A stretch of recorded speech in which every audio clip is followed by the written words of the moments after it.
HRN listeners. As we celebrate our 15th year, we are deepening our commitment to giving voice to the next generation of food systems storytellers, and we need your help. Our internship and fellowship programs help activate new possibilities for underrepresented and underestimated young people through experiential journalism, audio engineering, and production training. Through these unique programs, HRN helps food equity stewards build essential workforce readiness skills that expand their potential and foster economic mobility. Please consider supporting these critical programs. And with a minimum donation, you can be entered to win a dinner for two at an amazing restaurant in one of 8 cities and tickets to a concert at a great venue in one of those cities. We have incredible partners across the country who have donated, as they also share our passion for helping to educate the next generation of food systems storytellers. Check out heritageradionetwork.org/15 to donate and enter to win today. That's heritageradionetwork.org/15 to donate and enter to win today. And make sure you donate before March 31st. Thank you.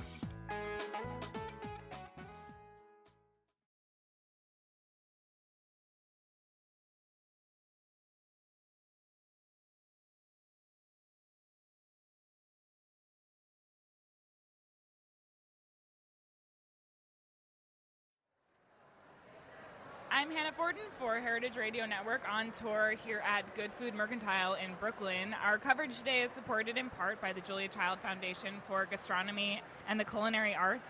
I am very excited to talk to two very lovely specialists in the Italian food world here in the U.S., one hailing from Oakland and the other hailing from the Bronx, our dear friend Beatrice Uighi. Did I say it right? Yes. Uighi, I'm sorry. Uighi. Beatrice Uighi. Uighi. And Rolando Beramendi from Manicaretti Italian Food Importers in Oakland. So thank you both so much. I'm already having fun before the recording starts. So both of you have some goodies here on the table. What do we have here? So I have our new product from Gustiamo, which is a condiment, a balsamic condiment, which is, and one Rolando is tasting, and also Heritage Food is tasting. And it's a balsamic condiment. It is a combination of Saba, sweet Saba, and young balsamico, the two products, which are two completely different products, mixed together, aged 6 years, and it gives you a very viscous, complex aroma and taste that is very good for dressing. It is made in Modena by Mariangela Montanari of the Cadal Non. Cadal Non is the producer. Acetaia. Yeah. Acetaia is called Balsabamo 6. This is our new product. We love it.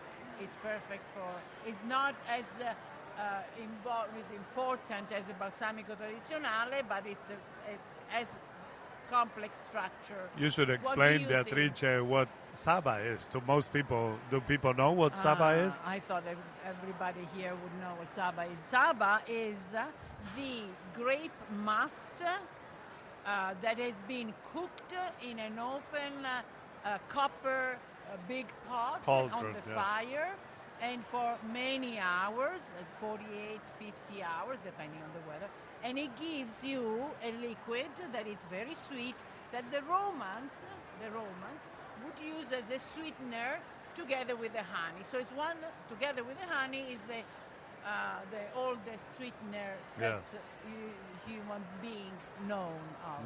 What do you think, Rolando? I love it because I like it. It's very bright. I like the brightness that it has. Usually, balsamics to me they tend to be extremely sweet, because I think everybody likes balsamic for that reason, because it's overly sweet. That's why it's so successful in America, balsamic, because it's sweet. And instead, this one has a really nice bright finish to it. And this is not the industrial balsamic that people can find on the shelves of the supermarket. This is made only with grape must, nice. And it's beautiful. And I think that's we call her Mariangela. We love her. Nice woman producer of aceto balsamico tradizionale, and this one. And how would you suggest people use this? We're tasting it on its own, and it's fabulous, but I'm sure... Fabulous as tasting on its own as a digestive, but also clearly on salads, vegetables, cooking. And again, it's less important, less committal as the balsamico tradizionale. You would much never less expensive. you would never put tradizionale in Exactly. a salad, right? Exactly. But this one you so can. it's a balsamic condiment, but real grapes, real products, organic grapes. Yes.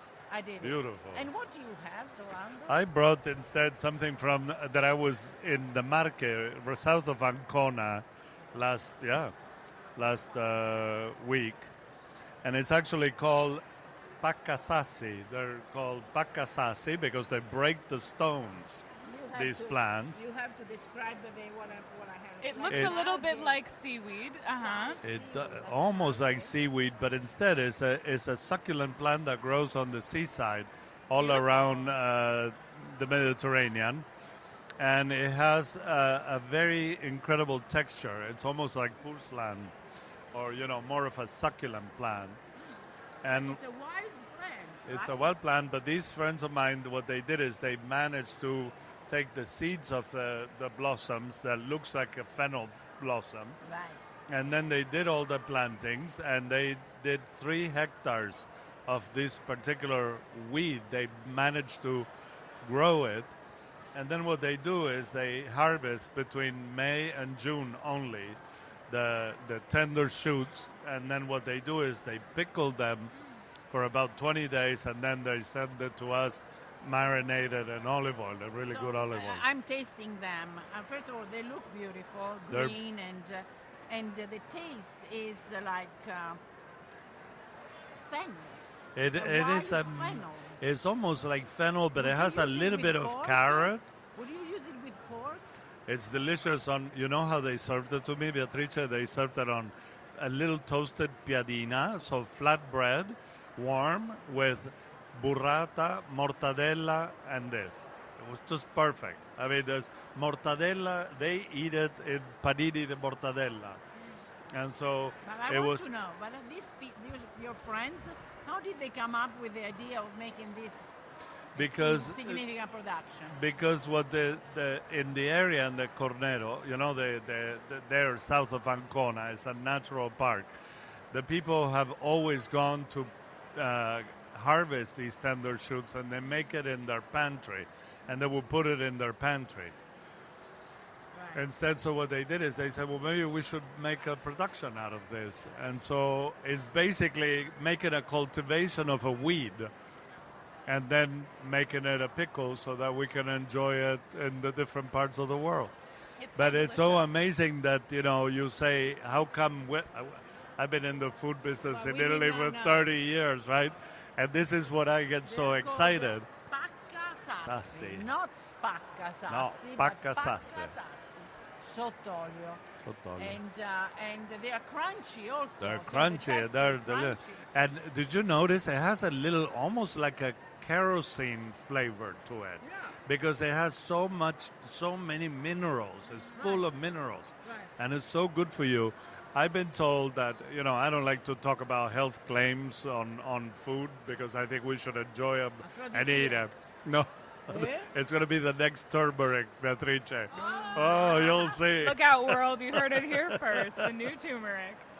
And it has like a lemony flavor, too. Yes, Um, it's all the minerals. It's Yeah. and also what they've been doing is they're using it for also for cosmetics because of the beautiful qualities that it has in it too. Wow, that's delicious. It's very unusual, isn't it? Mm-hmm. It's a flavor that I never tasted before. Manicarettis and Gustiamos. I think it would be beautiful with seafood, too. Oh, it's amazing. Yeah. Okay, well, life changed. Delicious. We were talking a little bit about this beautiful show. Yes. It's And- what a and treat to be how here, special it is. Beatrice, Yeah. no? Yeah. Tell us about what you love about Good Food Mercantile and the type of retailers you see here, the type of producers you see here. I found it a very inspiring experience. very inspiring and very. I have not had the time to go through many of the, what we will do right after this, but it is to see our merchant, our good merchants, the good stores who buy also from our company, from Manicaretti's. It's like of course the producers. It's like being in a smaller environment. And being like at the end of the fancy food show, also you cannot avoid to make a comparison because we just did a fancy food show. You cannot avoid to say that this is the real thing, as I'm sure Rolando agrees, and where you find real people who really care about what they're doing, about the passion. What I enjoy the most is the type of conversations that I have in here are so far and beyond anything that I can have a conversation anywhere else in any kind of work situation, because people are more relaxed, and it's so inspiring to be here, and everybody's inspired. And I think that where you're surrounded with people who are creating new things, and if you can be a part of the conversation, it's just really, it's a thrill for us to be here. I'm very honored. And everybody wants you to meet the producers next to you. Yeah. So there is no competition, there are no secrets. Everybody's open and transparent, and it's like, it's one world. It's like being in a new type of church, isn't it? Right. I'm following the Church of Good Food. The Church you of two Good are a perfect Food. example. Your neighbors here at the fair. You're working in the same space. I'm sure you have a lot of the same retailers. But Beatrice and I have one thing in common, is we promote the good food of Italy. We have the real authentic people, and her table and my table. And we have been in business almost 20 years, I think you more. 30 you for Rolando, me, yes. 30. But 30, Rolando, I opened Gustiamo 20 years ago. So it's quite an experience. And we know to respect. So even if we work in the same environment, we respect each other very, very much. So we consult each other. It's a we partnership. Complain more about than our competitors. producers together. Yeah. So it's a great relationship, and it helps because we don't feel alone. Otherwise, sometimes doing what we do, which is very, very difficult, and you feel abandoned by the whole world of industrial products, cheap products, fake products. And instead, we often talk together, and it's just a reality check. Yes, I'm not alone. It's very important. I think that what Beatrice and I do is we're basically, I call myself the Golden Gate Bridge between, Italy and the United States, and she's the Brooklyn Bridge, right? Yes. Or the George Washington Bridge, exactly, maybe. Because our warehouse is in the Bronx. But we're constantly translating. We're trying to explain to the Italians what the American people want, and then to the Americans what the Italian people do.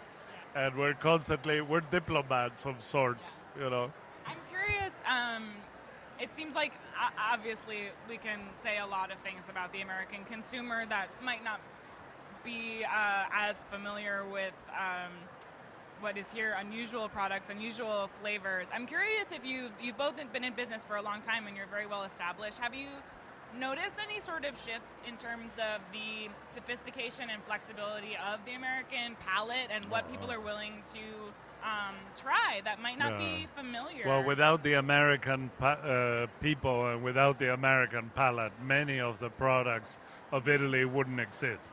They would have disappeared. And instead, because we have the fortune of working with the American retailers and chefs and consumers that we know, without the American people, I always say it would be turning the light off on the universe. And it is very interesting to see how the research for good quality products, whether they are Americans or Italians, it's really moving. It's not only New York, Manhattan, or Brooklyn, or Oakland and San Francisco. It's really, I see more and more. I Spreading. don't know, Yes. Rolando. I mean, they come from really, like yesterday, just yesterday, the Fancy Food Show, I met two beautiful people. One has 7 or 8 good restaurants in Wisconsin. I cannot even tell you the name of the town because it's but so he is the chef. He knew everything, almost everything. I mean, it was here. And the second one in Nashville, Tennessee, and a woman who is opening a cooking school, and she also wanted. So, I mean, not that Nashville is in the middle of nowhere, but it's not.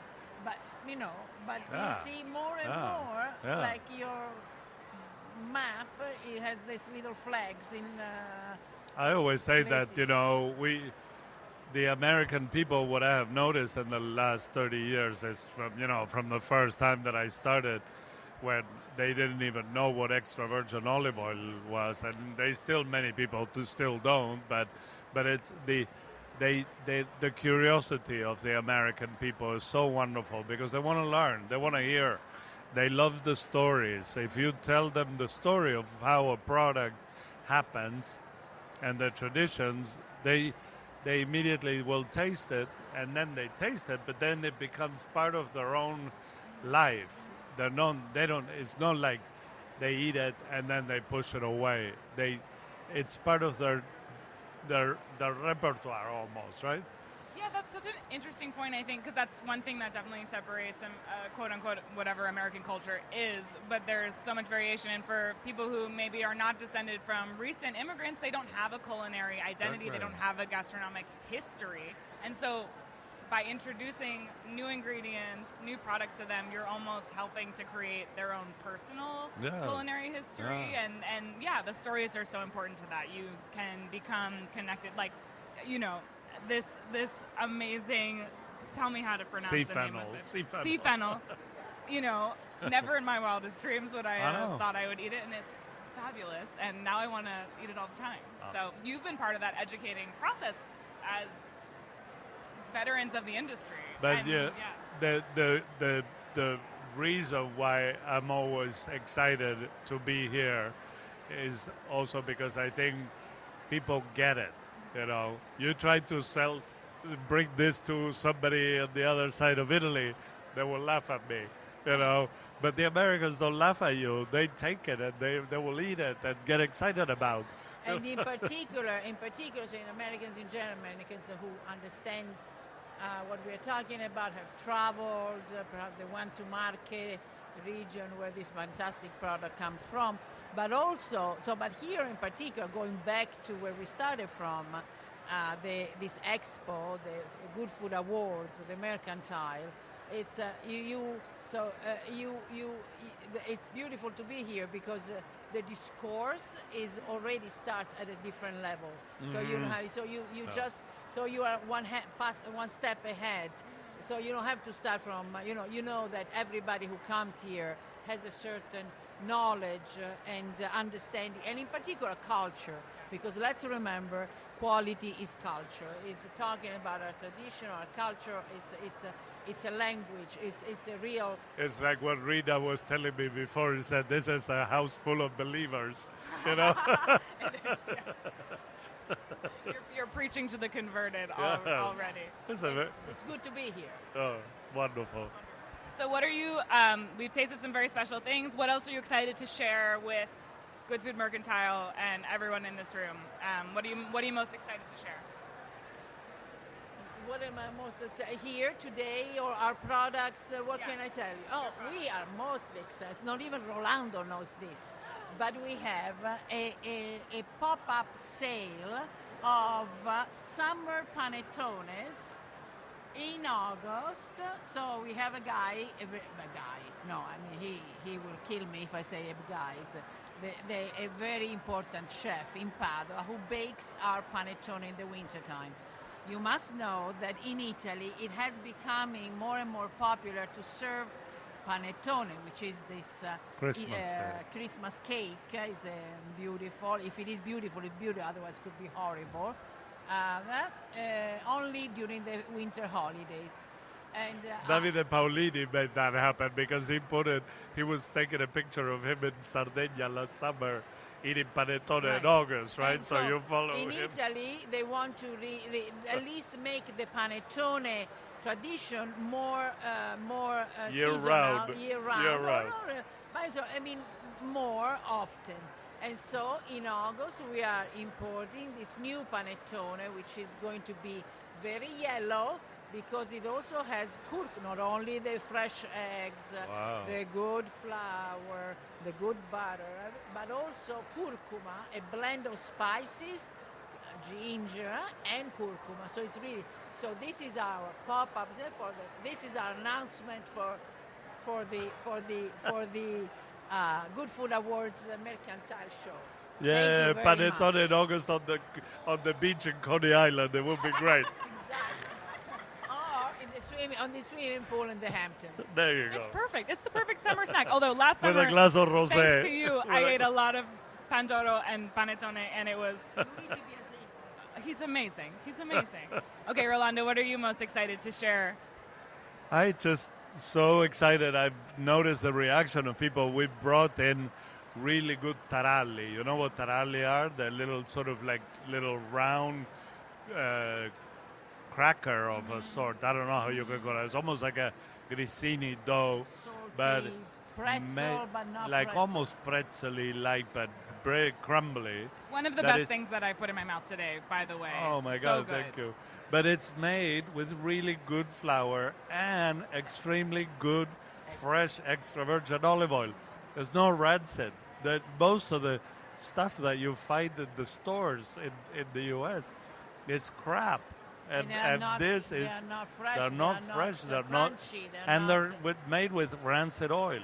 So finally, I'm so excited. I'm going to be able to eat makes really it? good. Who makes it? Who This bakes is Biscottificio Danieli, from north of Puglia? Puglia, Puglia. yeah. In Bari, That near must be near Bari. beautiful. Can't wait to taste it. Yes. You'll have to take us on a field trip. We'll have to go Let's do it. take Let's us on do a it. tour of Italy. But those are the perfect thing for a glass of rosé in the afternoon.